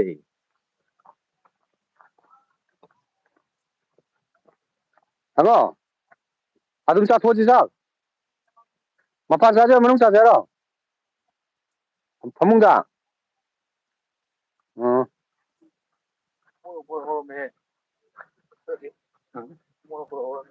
ꯃꯣꯔꯣꯛ ꯀꯅꯥꯅ ꯄꯨꯔꯛꯏꯕ ꯇꯤꯜꯍꯧꯒ ꯃꯣꯔꯣꯛ ꯃꯦꯠꯁꯤꯔꯣ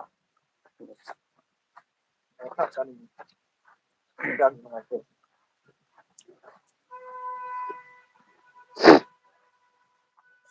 ꯑꯩ ꯉꯔꯥꯡ ꯂꯩꯍꯧ ꯄ꯭ꯔꯦꯝꯆꯥꯟꯁꯨ ꯎꯃꯣꯛꯁꯨ ꯉꯥꯔꯧ ꯆꯥꯖꯩ ꯕꯤꯗ꯭ꯌꯥꯗꯨ ꯐꯖꯅ ꯆꯥꯏꯍꯦ ꯃꯣꯔꯣꯛ ꯈꯨꯆꯥ ꯄ꯭ꯔꯦꯝꯆꯥꯟ ꯈꯨꯆꯥꯗꯤ ꯃꯣꯔꯣꯛ ꯃꯦꯠꯄ ꯑꯃ ꯌꯥꯎꯔꯤꯗꯣ ꯕꯤꯗ꯭ꯌꯥꯅ ꯆꯥꯏꯁꯦ ꯑꯃꯨꯛꯁꯨ ꯃꯣꯔꯣꯛ ꯑꯃ ꯁꯤꯗ ꯆꯥꯅꯦꯕ ꯑꯗꯣ ꯆꯥꯒꯟꯗꯦꯕ ꯃꯥꯅ ꯁꯨꯡꯂꯩ ꯂꯩꯌꯨ ꯌꯥꯗꯦ ꯂꯨꯔꯤꯁꯦ ꯃꯣꯔꯣꯛ ꯃꯦꯠꯄꯗ ꯃꯣꯔꯣꯛ ꯐꯨꯜꯂ ꯆꯥꯏꯅꯤ ꯀꯩꯅꯣ ꯁꯥꯏꯂꯦꯟ ꯈꯣꯡꯉꯛꯀꯗꯧꯔꯦ ꯂꯥꯛꯑꯣ ꯑꯩ ꯁꯥꯏꯂꯦꯟ ꯈꯣꯡꯉꯛꯇꯧꯔꯦ ꯂꯥꯛꯑꯣ ꯕ꯭ꯔꯦꯛ ꯂꯩꯇꯤꯌꯦ ꯐ꯭ꯂꯦꯛ ꯂꯧꯊꯈ꯭ꯔꯦꯗꯣ ꯕ꯭ꯔꯦꯛ ꯂꯧꯊꯈ꯭ꯔꯦ ꯄꯨꯡ 4 ꯃꯈꯥꯏ ꯍꯦꯜꯂꯕꯅꯤ ꯌꯦꯡꯉꯣ ꯐ꯭ꯂꯦꯛ ꯂꯧꯊꯗ꯭ꯔꯗꯤ ꯈꯣꯡꯉꯣꯏꯍꯦ ꯕ꯭ꯔꯦꯛ ꯂꯩꯇ꯭ꯔ ꯀꯃꯥꯏꯅ ꯈꯣꯡꯉꯛꯀꯗꯣꯏꯕ ꯐ꯭ꯂꯦꯛ ꯂꯧꯊꯕꯩ ꯈꯣꯡꯒꯗꯧꯗꯨꯕꯨ ꯉꯁꯥꯏ ꯂꯧꯊꯈ꯭ꯔꯕ ꯕ꯭ꯔꯦꯛ ꯑꯁꯤꯕꯨ ꯑꯉꯧꯕꯅ ꯑꯩꯈꯣꯏꯕꯨ ꯉꯥꯎꯍꯜꯂꯦ ꯑꯩꯁ ꯌꯥꯔꯣꯏ ꯁꯤ ꯄꯨꯂꯞ ꯇꯧꯒꯗꯕꯅꯤ ꯇꯣꯉꯥꯟ ꯇꯣꯉꯥꯟ ꯇꯧꯕ ꯌꯥꯗꯦ ꯑꯍꯨꯝꯃꯛ ꯄꯨꯂꯞꯅꯤ ꯀꯩꯅꯣ ꯑꯁꯤꯗ ꯑꯥꯗ ꯌꯨꯡꯉꯒꯅ ꯑꯥ ꯈꯤꯇꯪ ꯈꯣꯡꯒꯗꯕ ꯄꯤꯛꯅ ꯑꯃ ꯆꯥꯔꯁꯤꯀꯣ ꯑꯁ ꯑꯕꯨꯆꯥꯟꯁꯨ ꯅꯣꯏꯔꯦꯍꯦ ꯅꯣꯏꯗ꯭ꯔꯗꯤ ꯀꯩꯅꯣ ꯀꯥꯝꯈꯠꯂꯛꯑꯗꯕꯅꯤ ꯄꯤꯗ ꯑꯃꯨꯛ ꯀꯪꯉꯛꯈꯤꯅꯤ ꯂꯤꯁꯥ ꯑꯃꯨꯛꯇꯪ ꯃꯨꯔꯒ ꯍꯥꯃꯨꯛ ꯃꯥꯜꯂꯒ ꯍꯥ ꯏꯪꯊꯝꯊꯥꯒꯤ ꯂꯤꯁꯥ ꯇ꯭ꯔꯦꯅꯤꯡꯅꯕ ꯑꯩꯈꯣꯏꯅ ꯅꯣꯏꯔ ꯊꯣꯛꯂꯛꯑꯦ ꯍꯥꯏꯁꯦ ꯄꯤ ꯑꯣ ꯄꯤ ꯇꯧꯕꯅꯤꯅ ꯅꯨꯃꯤꯠ ꯇꯥꯝꯊꯣꯛꯎꯕꯗꯣ ꯄꯤ ꯑꯣ ꯄꯤꯗꯩ ꯇꯧꯅꯤꯅ ꯑꯗꯨ ꯀꯨꯏꯅ ꯇꯧꯗ꯭ꯔꯗꯤ ꯀꯩꯁꯨ ꯇꯧꯔꯣꯏ ꯀꯩꯒꯨꯝꯕ ꯆꯞ ꯆꯥꯅ ꯐꯤꯛꯁ ꯑꯣꯏꯔꯗꯤ ꯇꯧꯔꯣ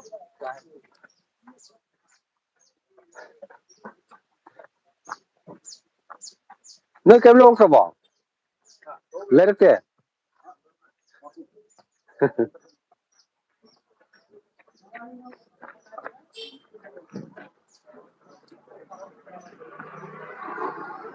ꯂꯣꯏꯔꯦ ꯌꯥꯝꯗꯦꯗ ꯌꯥꯎꯔꯝꯃꯅꯤ ꯇꯪ ꯋꯥꯅꯤꯗ ꯆꯥꯛ ꯆꯪꯅꯕ ꯍꯨꯃꯥꯡ ꯇꯥꯔꯗꯤ ꯈꯔ ꯍꯛꯆꯥꯡꯁꯤ ꯈꯔ ꯅꯨꯡꯉꯥꯏꯅ ꯑꯗꯨꯅꯦ ꯂꯣꯛꯒ ꯊꯣꯡꯕꯅꯤꯅ ꯍꯨꯃꯥꯡ ꯈꯔ ꯇꯥꯍꯟ ꯐꯩꯌꯦꯕ ꯂꯥꯛꯑꯣꯏ ꯈꯪꯗꯕꯅꯤꯅ ꯑꯩꯈꯣꯏ ꯂꯥꯛꯅꯤ ꯈꯪꯗꯕꯅꯤꯅ ꯑꯩꯈꯣꯏ ꯑꯥꯗꯩ ꯂꯣꯏ ꯂꯩ ꯂꯥꯛꯑꯦ ꯃꯥ ꯊꯣꯡꯕ ꯍꯥꯎꯇꯕꯅꯤꯗ 이거 cái đấy cả. Thế thì thằng mà tắc lâu rồi. Xong rồi trong rồi. Ôi, cái nào option là có mấy ông mới đó.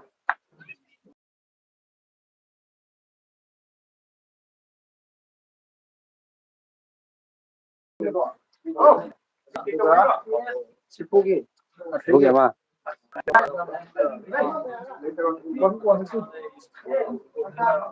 Tắc vào. Cái lắm ra thì sao? 아, 리아이. 오나도 포로에. Hai đâu em nữa.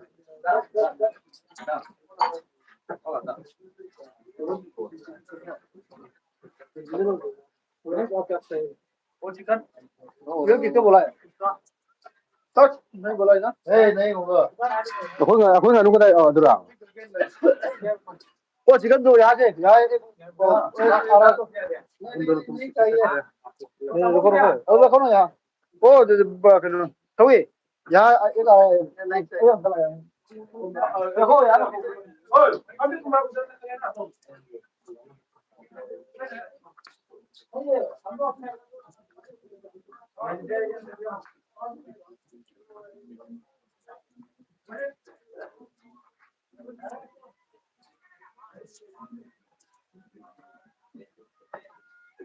Sang lâu rồi chứ đâu sang. Đấy thăm mới rồi, sang đến nữa rồi.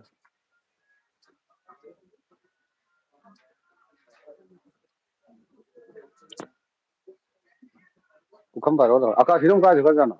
많이 거기 빨리 설로.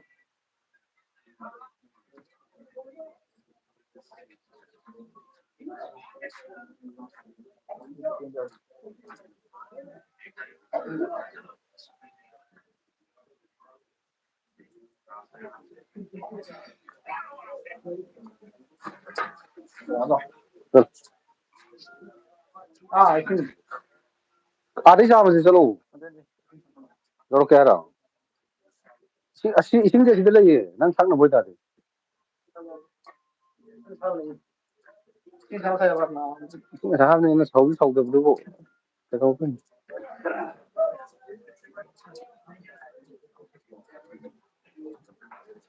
Tapi buat sudah tapi oh kamta apa tuh tidak Đây cái nó.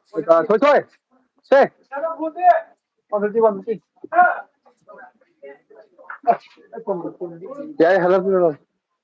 Thôi. Cái tu.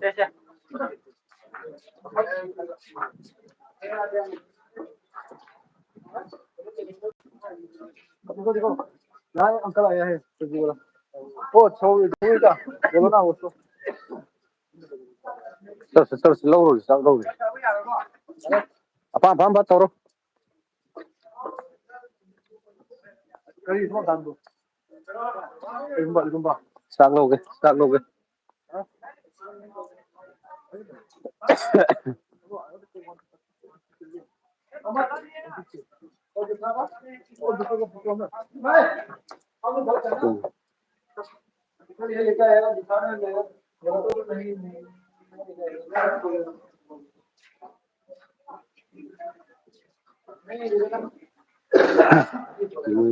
Không biết nói là con là ngay rồi.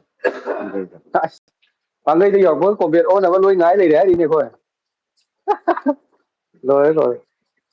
Biết kéo đi. Con nào kìa.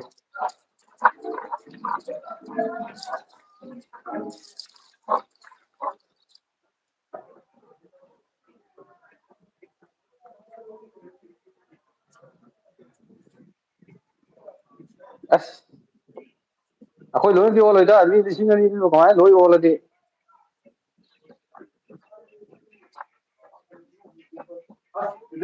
이거는 디스파스포드. 또 한 번. Tapos, ang kaya. 딱입니다. 기. 지금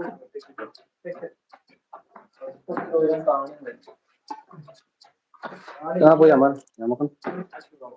Yaman. Yare ay nomor.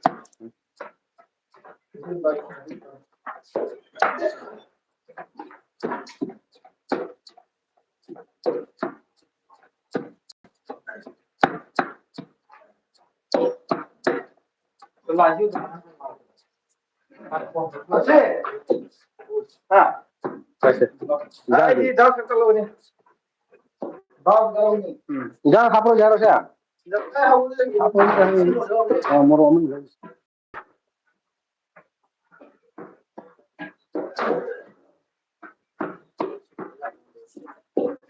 Chalo. Hindi. Tunggu apa? Tunggu apa? Kau tunggu dulu. Sila.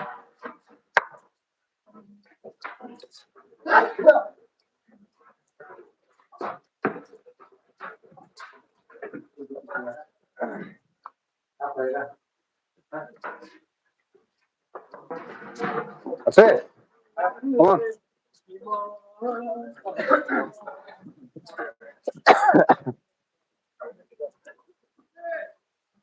Itu saya kira. Hah? Itu saya kira.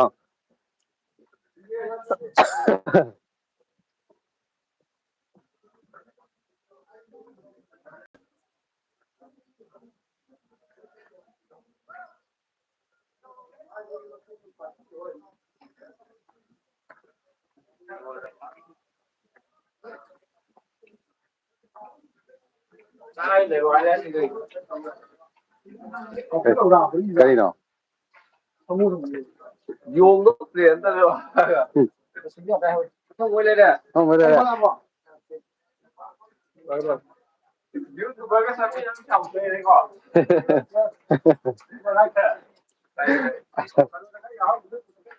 Mấy sao rồi đó?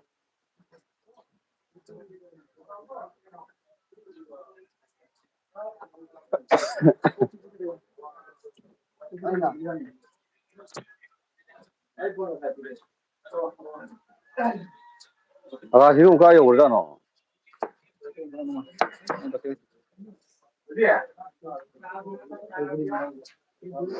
에?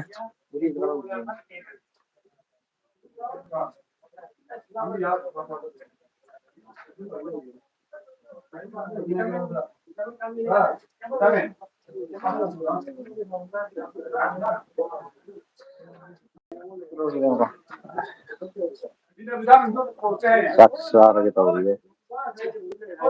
싹싹하게 올라오게 다 라이프로 살게. matang ano kay update lagi ba ng pau. Update to lagi. Thank you ma'am. Right pare.